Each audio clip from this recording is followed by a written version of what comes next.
12th episode of Warrior Television. I'm Dulnoza. On this episode, we take a deeper look at a Westside club who's helping starving children. And then, Maddie and Riley take us through the mayoral elections. But first, even though she passed away, her legacy is still a big part of one Westside sport. Over 1.5 million people each year are diagnosed with cancer. Kicks for a Cure is a local fund set up by former Senator David Carnes and family to honor his late wife, Liz Carnes, and her legacy. The proceeds of the event all go to cancer research at the University of Nebraska Epley Cancer Center and Creighton's Hereditary Cancer Centers. Along with Creighton University, 3 other local high schools participated in this year's fundraiser. This year, the girls' varsity team played Marion High School, and the boys' varsity team played Creighton Prep. Kicks for a Cure is an event full of soccer festivities. The games are played at Morrison Stadium on Creighton University's campus. A beneficial banquet is held the Friday night before the games. Creighton Athletic Director Bruce Rasmussen sees the benefit of hosting such an event. First of all, it helps us be aware of a disease that impacts us all, and even though it's around us all of the time, I think that when you do an event specifically for cancer and cancer awareness, it makes you more aware yourself. The planning for Kicks for a Cure is a year-long process. Annie Bird has been a part of the event since the beginning. I've been on the board of directors of Kicks for a Cure for the last several years. I chaired the event for 2 years, a few years back. I served as president of the board, and I just went off as president of the board of directors this past year. But I've stayed very active on the committee that plans the event and carries it out. Liz Carnes was not only known for her contributions to the school district, but also to her community and family. Her legacy has had a lasting effect on boys varsity head coach John Bryan. As I say, when you walk on that field and you touch that rock, you're taking the courage that she had to fight cancer for 12 years when the doctor said she should be dead. The spirit of Westside that she had, she loved the school. And just the faith that everybody around her would work as hard as she did. When she walked in the room, it was like a light came on. She had the ability to impact everyone, and you felt better as a result of coming in contact with Liz. Liz helped me personally through cancer, and it would have made no difference if I'd never had cancer. She was still a true friend, but that only enhanced our relationship and my commitment to this event. The legacy is not only her personal legacy of commitment to education and cancer awareness in this case, but also our family, which are very proud supporters and graduates of Westside High School. For WTV, this has been Corey and Jordan. 2 days, 20 hours, and 1.3 million meals later, volunteers from 20 organizations spent their weekend packing meals for the Million Meal March, which was an event held in the CenturyLink in early April. This event was run by the Omaha satellite of the National Club Kids Against Hunger. Kelly Jo Yaksich was a crucial part in putting this event together. With just ConAgra this year, we were able to do 1 million meals, and that was locally here, but then also teamed up with the other locations around the country. And then with the additional 20 sponsors we had locally, we were able to do another 300,000 meals. So this year we did 1.3 million meals. This event led the Kids Against Hunger Club at Westside to also get involved. The club co-president, senior Kate Slossberg, spent many days to help plan for the event. There's a ton of planning that has to go into this because we have to get the venue, we have the CenturyLink Center, we have to get sponsors, people to help pay for all the meals that we'll be packaging. We have to get volunteers to actually pack, volunteers to run the event. We have to get just all these little things that you don't really think of. There were 400 food packers, 20 table leaders, and 300 other volunteers each shift, one of them being Westside Junior Marie Matthews. After volunteering, I felt really accomplished, and I loved meeting new people and working with people to reach a common goal, like making meals for kids without food all around the world. Not only did this event help the hunger in the community, it also opened the eyes of the people who helped. The Kids Against Hunger organization taught me that there are a lot of kids that don't get what we get, like at schools, and like how we get laptops and stuff. They don't get as much as a meal every night, so that made me realize how many kids out there that are struggling more than we are. For WTV, this has been Anna with the help of Bridget. With the mayoral race closing in, voters are more informed with the candidates still in the running. After primaries, the race was narrowed to Jim Suttle and Gene Stother. Suttle has been mayor of Omaha since 2009. He is a member of the Democratic Party, and some of his major focuses include combating crime, targeting illegal guns, creating jobs, and restoring financial stability. When I came into office, this city was ready to go into bankruptcy. And so all the things that were broken financially, I fixed. And here we are, 4 years later, and the city is in the black. I stabilized the revenue, I managed the spending, still am.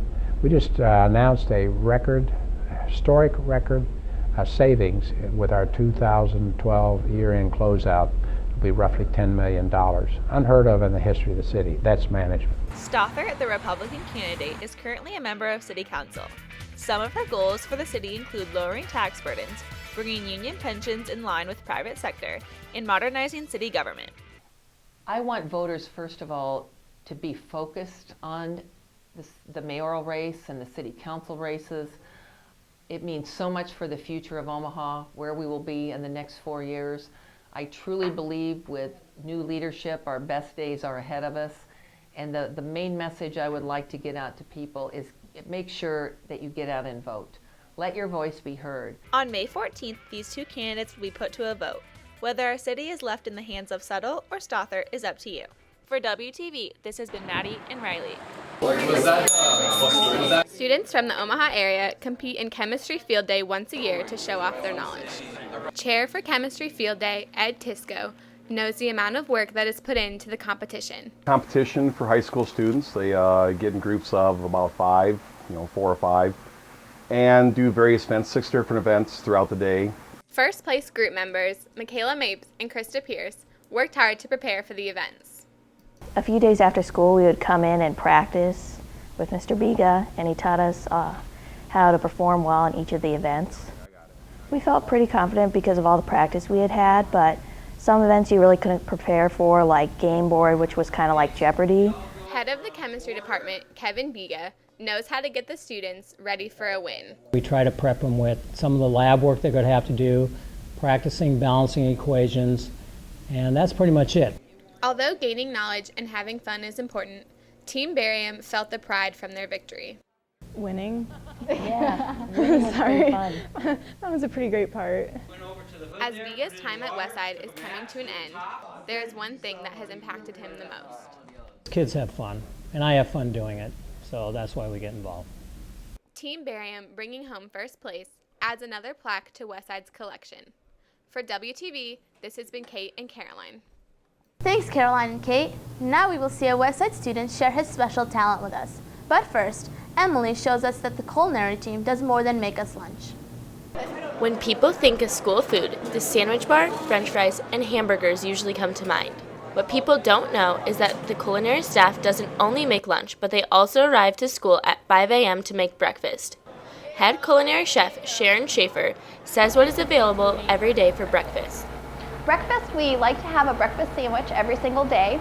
Monday is on an English muffin, Tuesday's on a croissant. We'll do a bagel sandwich, a breakfast burrito, what we call our breakfast slider. Then we'll also have an egg-based item. We do mini quiches on Tuesday. We make them all from scratch and they're delicious.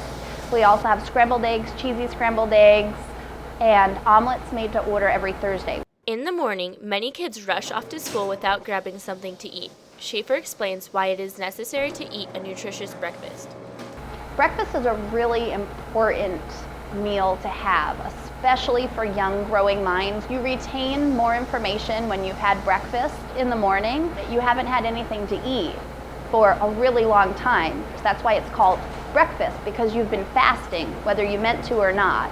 So you break that fast, you have to rejuvenate your body and your brain with the nutrients that it needs to function. Unfortunately, sometimes the work of the culinary staff goes unnoticed due to the fact that only 4% of the school eats breakfast at Westside. Junior Joanna Cathell explains why she likes Westside's breakfast. I usually like the breakfasts here because there's always something warm to eat, and you can always get like cereal if you want it, or Pop-Tarts, the usual stuff kids will usually eat at home, but they also make like the breakfast sandwiches, fresh fruit, and it's just always good. From pancakes to potatoes, there's a variety of options served for breakfast. Students enjoy this delicious meal for only $1.70. For WTV, this has been Emily. The transition into high school can be difficult for many, but one faces many more obstacles than the average student. Freshman Ana Gabriela Espinoza came to America by herself and without knowing any English, but all for good reasons. Okay, my from is Mexico, and me vine de allá para acá para estudiar. Mi comunidad era chiquita. Yo le ayudaba a mi papá y mi mamá en una pizzería y en una dulcería. Y le ayudaba a cuidar a mi hermano. Anahia Cardenas has been friends with Espinoza since the beginning of the year and remembers what she was like. She was a really shy person. I mean, I noticed that she was really scared to be here, how everybody here just speaks English and she doesn't know what's going on. There's programs here that can actually help her, like ELL, and she tells me how it's really, really hard for her. Difícil porque no conocía a nadie. La educación es muy buena, te da muchas oportunidades, como las computadoras y los maestros que te pueden ayudar. Fue mi decisión, todo salió de repente. I think she's improved a lot. I mean, she understands it better now and since the beginning, and she's done a pretty good job. I'm proud of her. Espinoza continues to adapt to her new environment.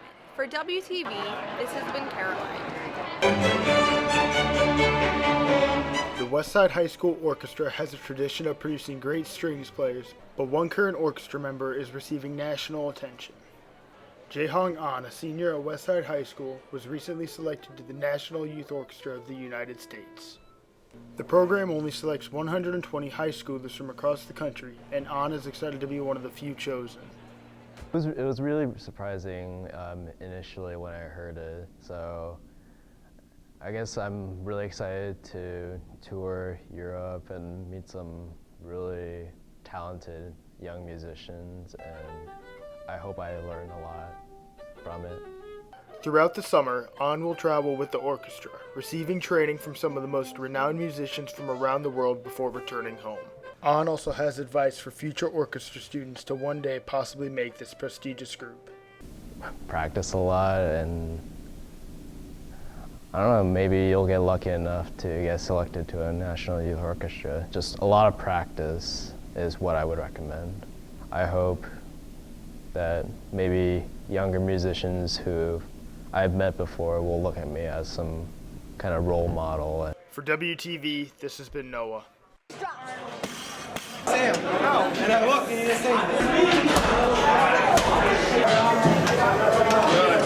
I think the weight room is really nice. They have a lot of good equipment and they make sure that you know how to use it all safely so you don't injure yourself. I don't think there's any discrimination in either guys. You just know how sport you play. I like it because the music is like upbeat and it's like encouraging for when I work out. If they do feel intimidated, I'd love to know more why, and so we could change it to be more of in their eyes, as a friendly environment to have them here in the weight room. I don't like working out in the weight room because it's geared more towards guys. Sometimes it's intimidating just because usually there's more guys in there than girls. Physical education teacher Justin Haberman agrees that the purpose of the facility is to help students regardless of the gender. I think Mr. Sikora has done a great job designing it and implementing all the things that we need to help develop all of our athletes here at Westside. Although some kids don't feel comfortable in the weight room, Haberman will take suggestions on how gender equality can be improved. You know, I honestly don't know why girls would feel intimidated to work out here.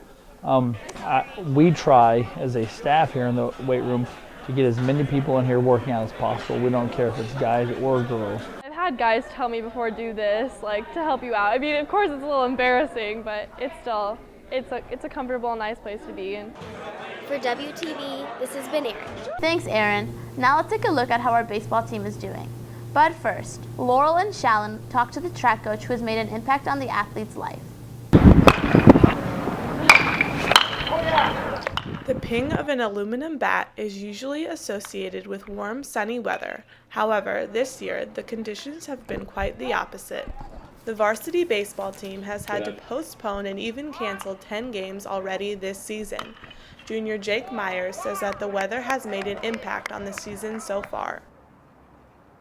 Not playing for a week or 2 weeks, it kind of sucks because hitting inside isn't as good as hitting outside. It's just different. It's better to see the path of the ball. Despite the weather, the varsity baseball team has played and won more games than any other team in Class A. Junior Devin Steck says he is proud of the accomplishments the team has made so far. I think we had like an 8 to 10 game win streak, and that was probably our best accomplishment. Beating Papio South too, that we were their first loss of the season, and they're pretty solid. The hard work the team has put in has shown through in their rankings. As of April 15th, Westside is ranked 3rd overall in the state, just slightly behind Papio South and Millard West. Head coach Bob Greco foresees a successful rest of the season and is preparing his team for state. We try to win state, and I think we try to gear everything we do towards that. So all of our preparations, everything we try to do, that's our goal every year. For WTV, this has been Sydney. Push your feet into the pavement and pay attention to your stride. Your first few steps are always the most important, and then you can focus on your jump. Knowing how to run properly is valuable towards an athlete's performance with long jumping, but is not the only thing that makes an impact. Long jump coach Steve Gordon feels that form is a contributing factor towards building a varsity athlete. It's mainly being able to grasp the form.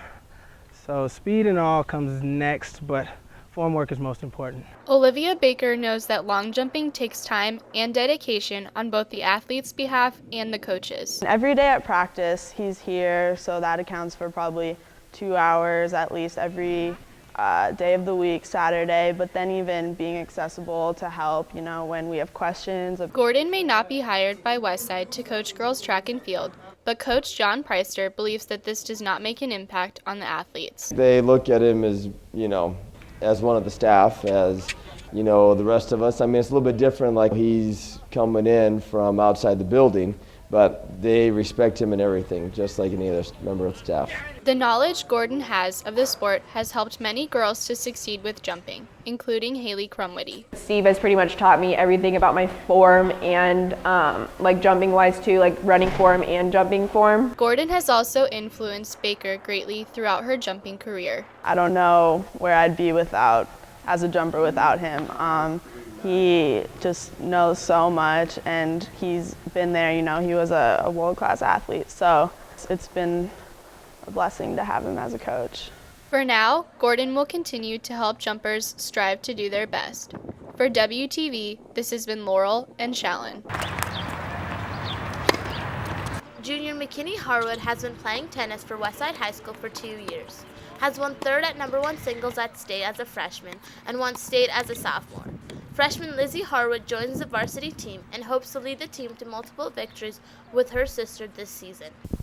I kind of started playing tennis because of my sister, and I just got into playing, and I liked it also, so I kept playing. It's definitely different, but it's been fun. We're pretty close, so it's fun to get to play with each other, and we've never really gotten that opportunity before. Kind of fight sometimes, so playing doubles together sometimes gets a little aggressive, but I don't know. But then it's also been really fun, and it's fun getting to share the experience of winning and doing well together.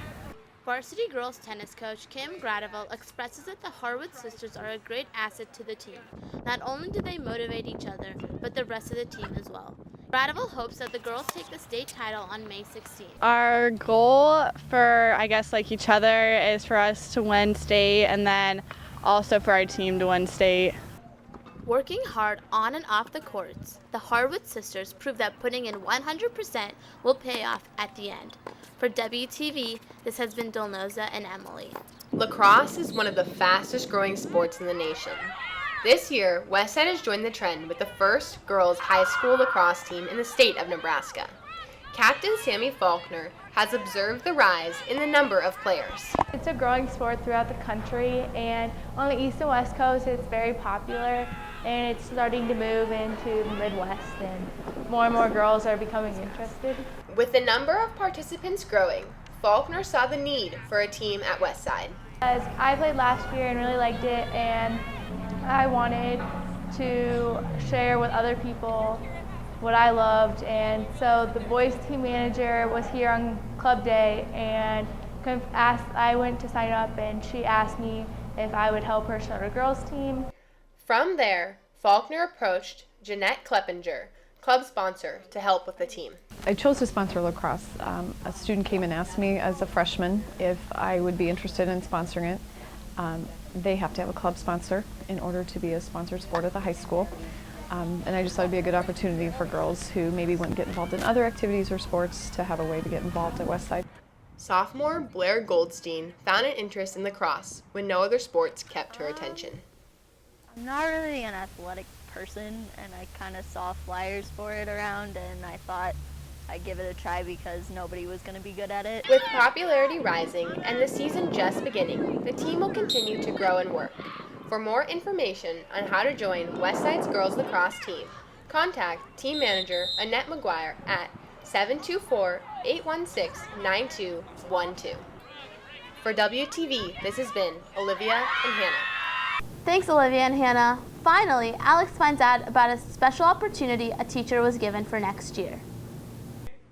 Teachers that transfer to different schools is nothing new. However, Westside High School Spanish teacher John White will have an interesting change for his next year of teaching.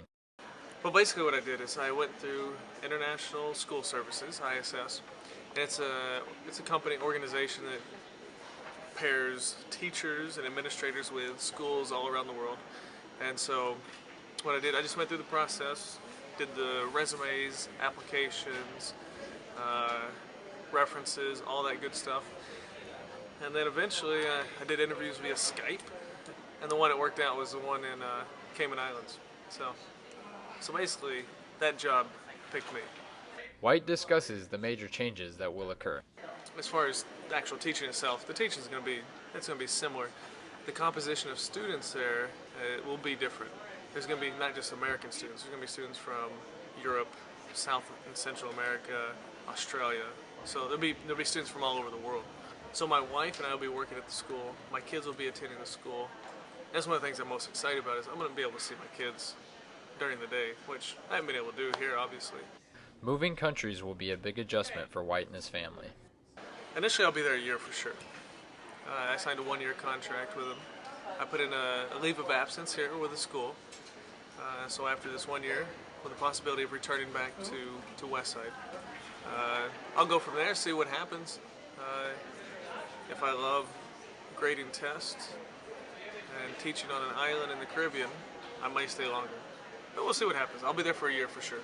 White is excited to expand his Spanish and teaching in the next year. For WTV, this has been Alex.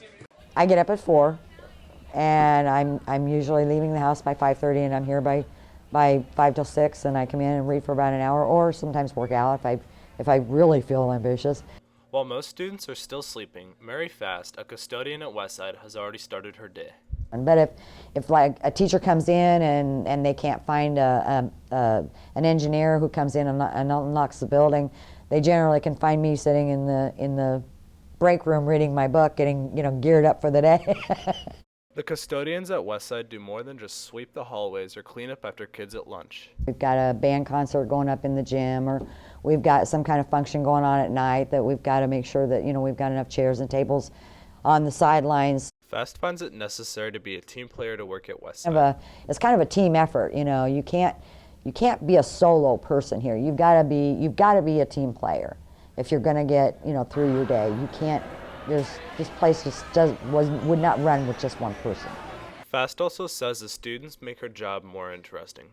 But the kids have a tendency to, they change that up for you. and it's an ever-changing thing. And just, you know, listening to their accomplishments and listening to them talk and, you know, ask you questions about, you know, just various things and stuff, or what do you think about this, or what do you think about that? It just changes things up and makes the job a little more interesting. Mary has been working at Westside for more than 28 years and plans to stick around for many more. For WTV, this has been Danilo and Joe.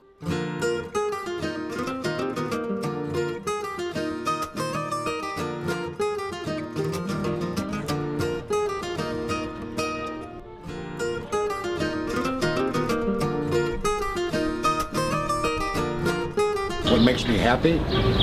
What would make me happy? What would make me happy? What a great question. Just in general. What would make you happy? What's weighing on my mind right now is... Why do you go first? You can't put me on the spot like that. Okay. Having a healthy baby would make me happy. Bows, I like bows. Rainbows.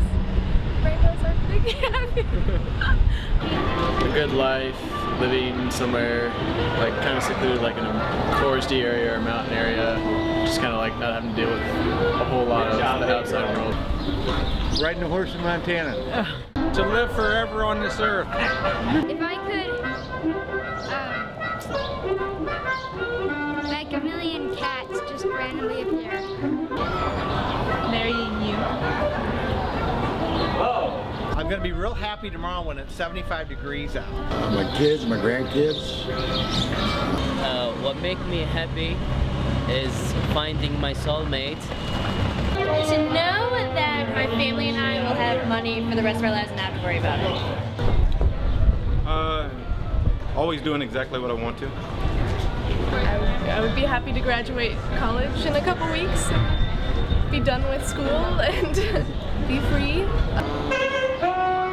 Just to not have any problems. She will make me happy. Having money. Make me happy. Well, I am happy. Every day is something to be happy about. Sounds about right.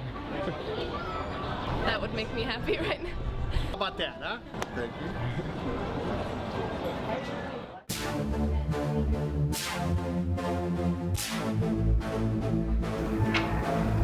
Anna School. Anna School, are you ready to be made? Because I'm your maid coach. Let's cheer.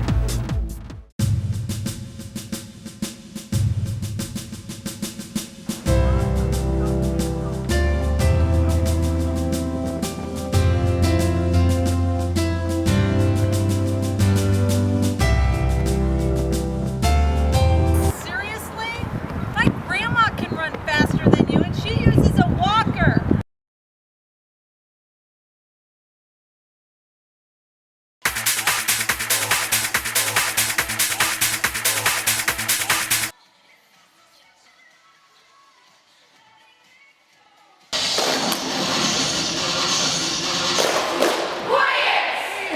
Is this too hard for you?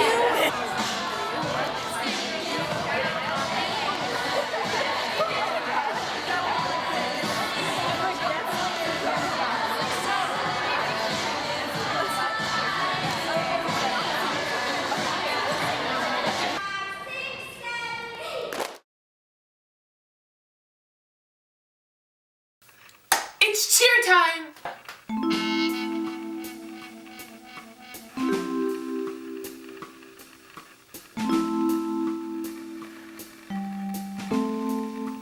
You can do this. You are a cheerleader. You are a winner. You got this, okay? You got this.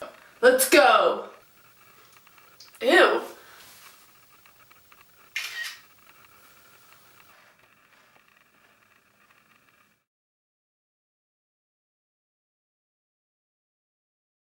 Really cute. Let me see. You have practiced all week for this moment. This is your moment. I have complete confidence in you if you don't screw up. Okay? Okay. So you can do this. You just got to be in there, be positive. A wise person once said, confidence is key. What's meant to be will be. I said that 2 years ago, okay? I got this. You got this. You got this, girl. I mean, she's got this, right? I mean, we worked for a week, solid, day and night. She's got this. She's got this, I'm sure. And if not, well, I'm going to be a little PO'd. But that doesn't mean I'm not good at what I do. I'm good at this. This is what I've meant to do. Oh my gosh.